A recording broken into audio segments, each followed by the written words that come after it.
be very honest, it wasn't love at first sight. It was more like, wow, I survived it. It was hard to be living in the house after confinement, and then having pretty much nothing to do except breastfeeding and staring at my husband. Then I went back to work. Once you're still technically in a postpartum, not even 100 days yet. Not all pregnancies are blissful. Yes. It's hard to talk about it. Yeah. And you say, oh, I hated the pregnancy, but I love you very much. Yeah. So sometimes with children, it's not straightforward. Yes. Would you like your son, when he grows up, to see this conversation?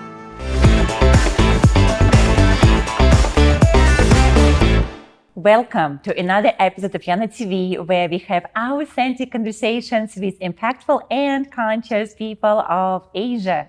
Today with me in the studio, I have Natalie Ang-Sawlani, and we're going to be talking about the reality of a working mom, a woman who transitioned from corporate career to owning the businesses and now really doing the job and the business that she loves, and it helps other people. Natalie? Thank you very much, Yana. So thrilled to have you here. Now tell me, so when your baby was 2 months old, you went back to work? Yes, I went back to work 2.5 months after giving birth. Was it by choice or by circumstances? I think it was by choice, pretty much. It was during COVID. It was hard to be living in the house after confinement, and then having pretty much nothing to do except breastfeeding and staring at my husband staring at me. Yes, then I went back to work. So I was the head of sales for a e-commerce mobile company. Yeah, so I was leading a sales team of like 16 people across the Asia Pacific region. How did it feel going back to work? It was surreal. I think it was also because it was lockdown. I was trying to deal with remote working. And then having to manage the teams remotely as well, without being able to travel, right? So there was a lot of learning points, having to manage my own emotions because I was just regulating back into... Postpartum still, 2.5 months, you're still technically in a postpartum, not even 100 days yet. Yeah, it's not even 100 days, exactly. And so there was just a lot to navigate, right? But at the same time, I felt like that filled my cup to be able to give 100% to my child, my son, Kian, as well as my husband, Danny. And I feel like that was a good move, ultimately. What was the most challenging part of that? Having to strike the balance of being fully present at home as well as being present at work. How did you do that? That's like the bestseller on Amazon and New York Times. So tell us. I really had a very supportive husband and a support system of my family. I think that's my village. You right? mean like grandparents? My grandparents, like, yeah, exactly. Okay. So my grandmother and my mom, they really stepped up and stepped in to help take care of both my son as well as me. I think during confinement, it was tough finding a confinement nanny, right? And that's a tradition of Asian parents, right? Mm-hmm. And my mom really stepped up and helped me through the entire time, and continued so after, so that I would be able to go back to work, have a little bit of regularity in my everyday. So with that, it kind of just helped me transition back into work. And I really have to say, thank God for my mom. And for those women who might be struggling transition back to work, especially, in Singapore, what is it now, 16 weeks? Yes, 16 weeks. Right, I believe. 4 months. So yes. Exactly, that you have to go back to work. Yeah. There are all kind of emotional, practical issues that could be around it. Yes. What do you feel really works the best in that situation? Give yourself grace, really. It's okay to one day, wake up and see your whole house in a mess. How about every day? But another day, you feel like you've got it together. You are a high-powered businesswoman or a high-powered career woman, We can have different seasons of our lives. And we can also have different seasons of that happening in the same day, right? But it's very important to give ourselves grace and to also celebrate small wins.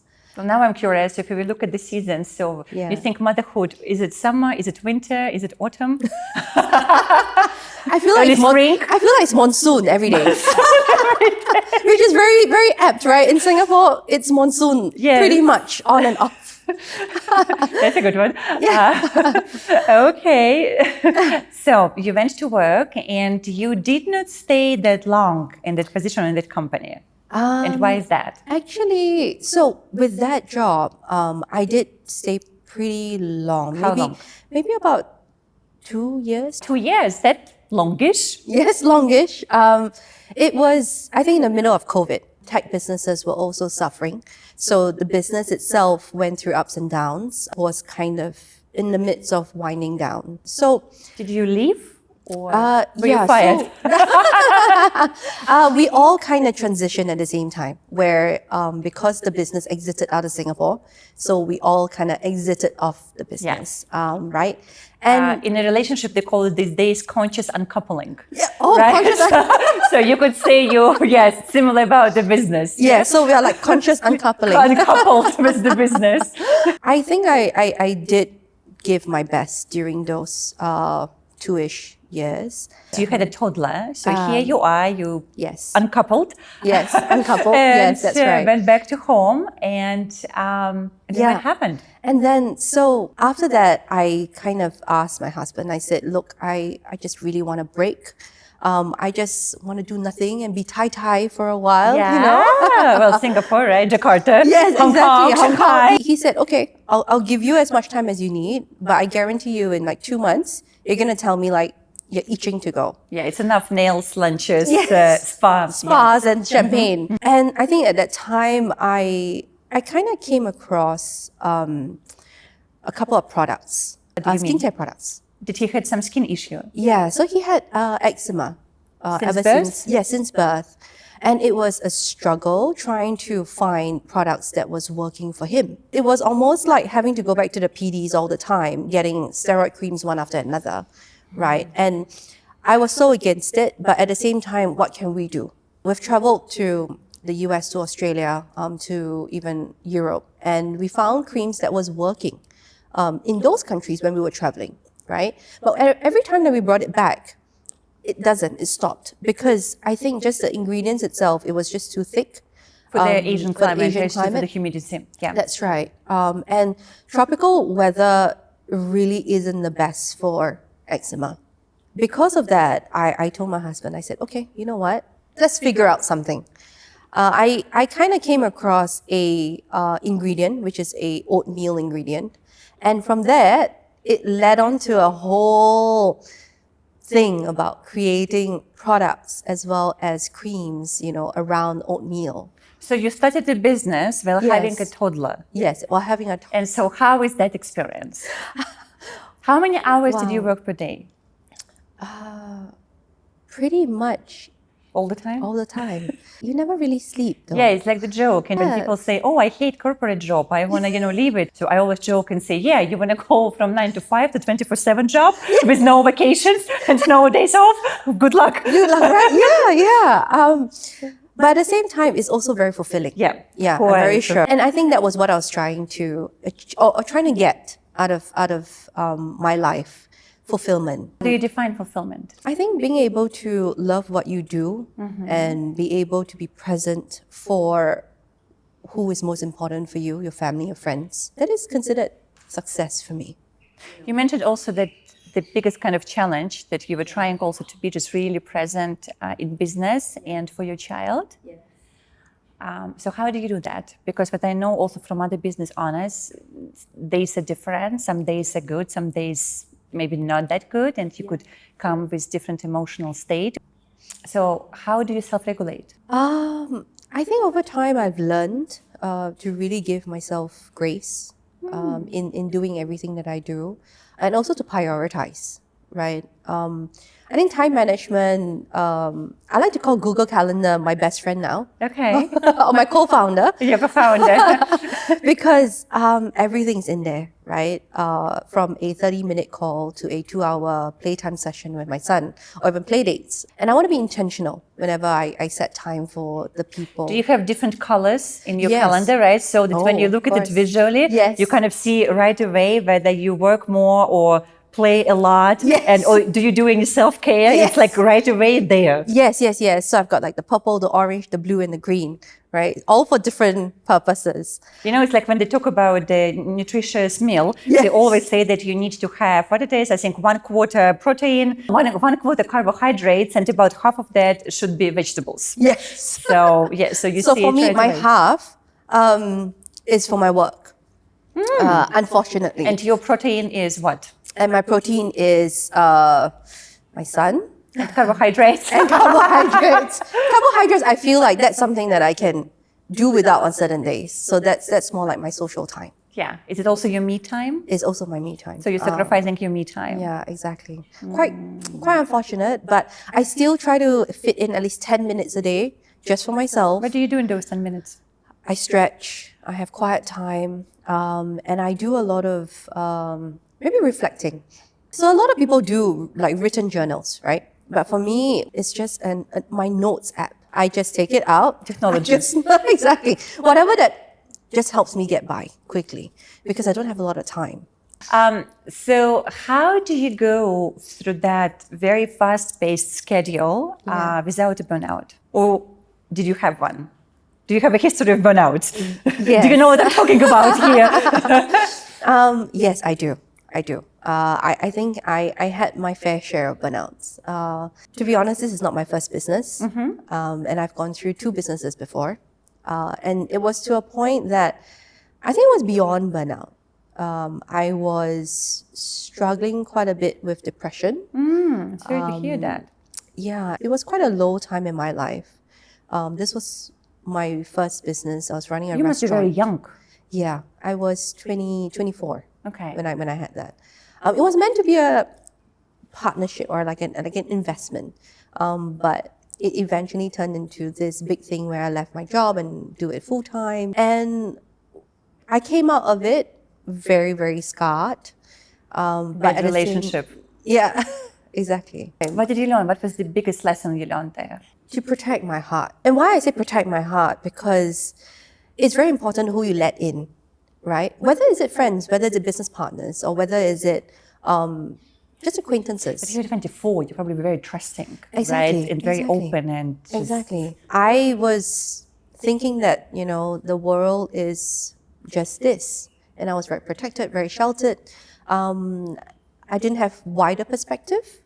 And I think from that itself just made me realize that I have to protect myself because I was hurt time and time again from every direction, financially, emotionally, mentally, and it was because somebody up there or the universe is just trying to let me learn those lessons and to prepare me for something bigger. And because of those lessons brought me to today, where I am able to prioritize and also to think of my time as a commodity and a very precious commodity, right?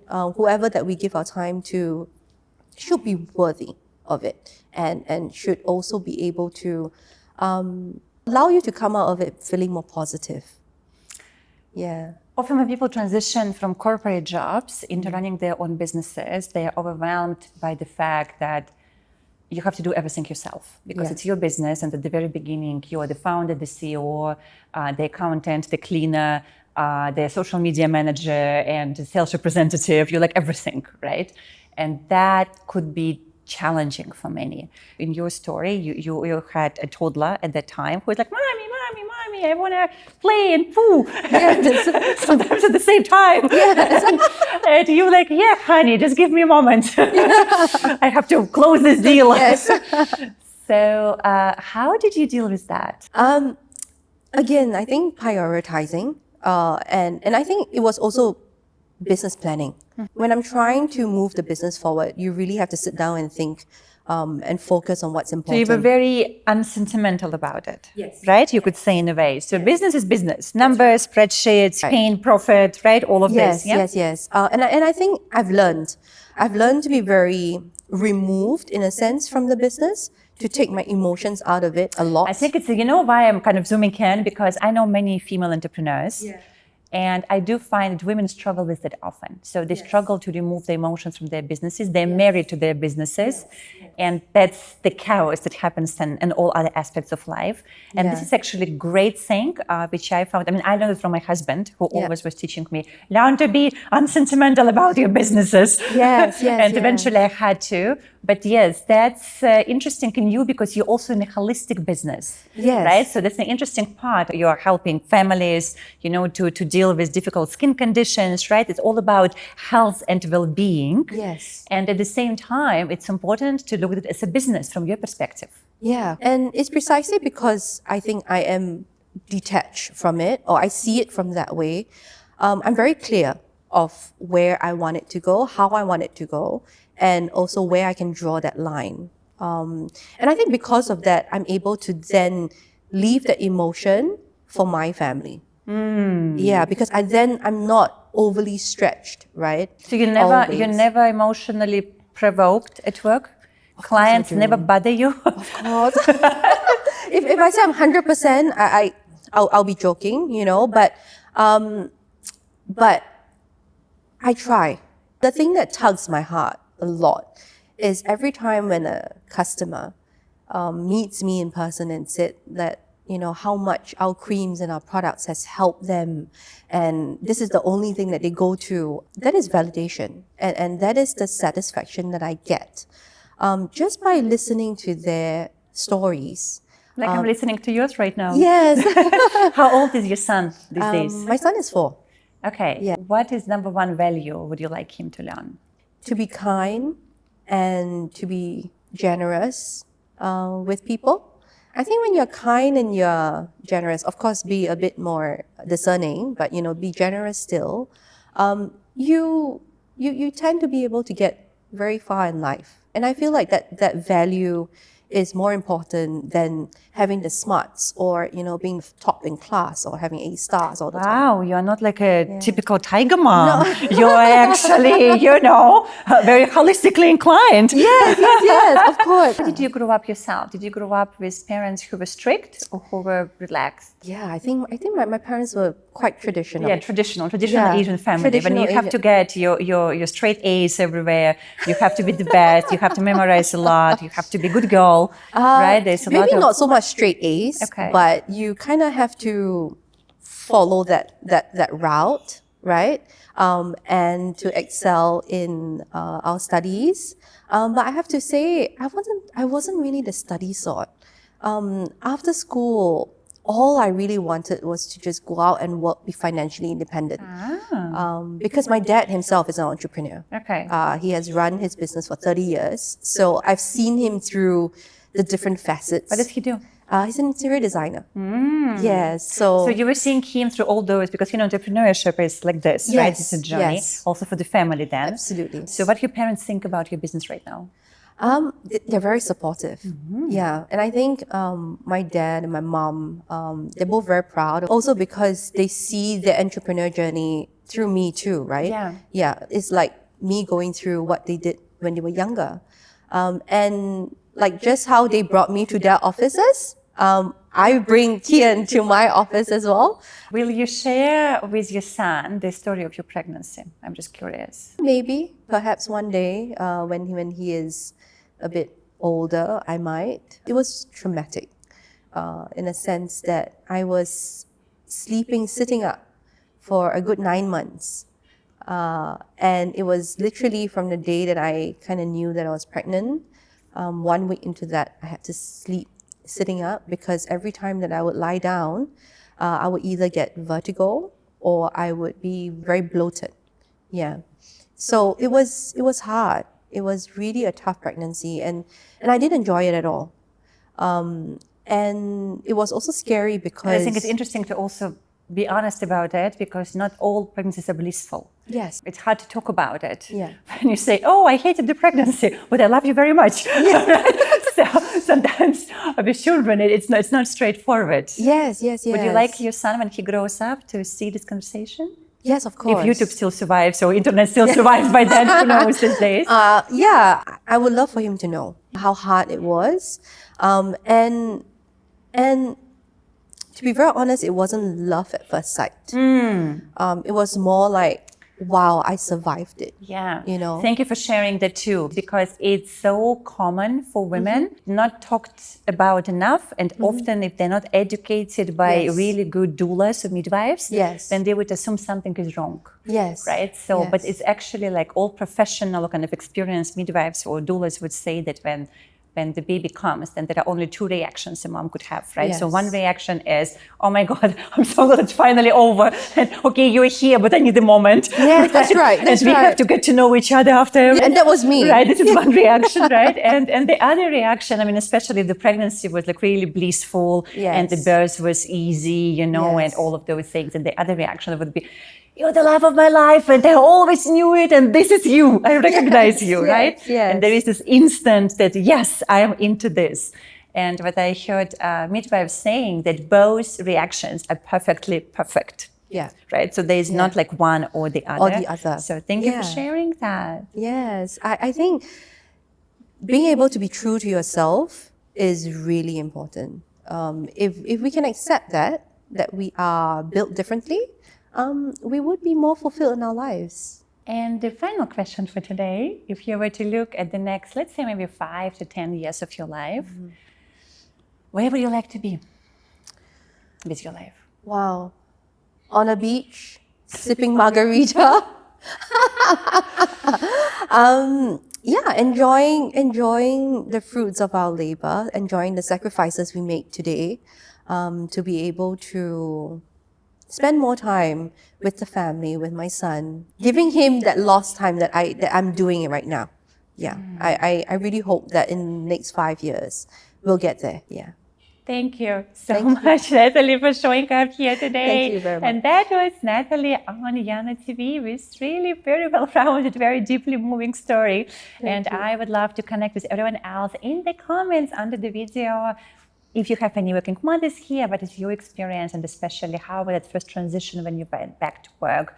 Your struggles, your wins, your tips. We're all like a village in the community here. And remember to subscribe to the channel, share with friends, and I'm going to be seeing you next time with another guest.